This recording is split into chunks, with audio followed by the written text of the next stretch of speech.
Mariing itinanggi ni Senador Panfilo Ping Lacson ang pahayag ng isang senador na may plano umanong agawin ng minorya ang liderato ng Senado para bigyan daan ang constitutional amendments. Nagpabalik si Bernard Ferrer.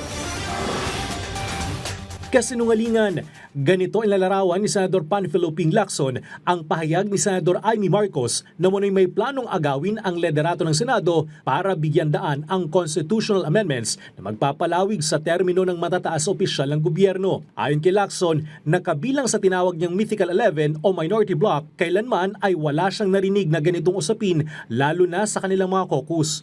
Sa ngayon, ani Lacson, pangunahing prioridad nila ang paghahanap ng paraan para maibalik ang tiwala at dangal ng Senado. Nakahanda namang tutulan ni Senador Erwin Tulfo ang anumang hakbang para isulong ang charter change o Chacha sa Senado. Ayon kay Tulfo, sayang lamang sa oras ang pagtalakay sa Chacha, lalo't marami pang mas mahalagang isyong dapat tutukan kasunod ng mga nangyari sa Senado. We have a lot of problems na pagtuunan ng pansin. Di na nga tayo umuusad-usad sa mga pending na mga bills and resolutions po sa floor dahil sa debate ho ng kudeta.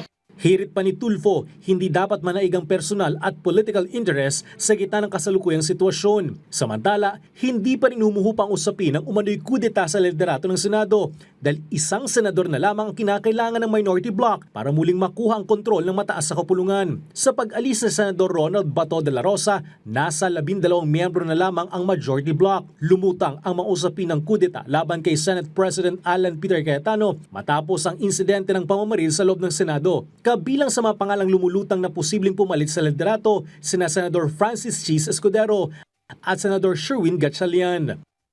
Bernard Ferrer para sa Pambansang TV sa Bagong Pilipinas.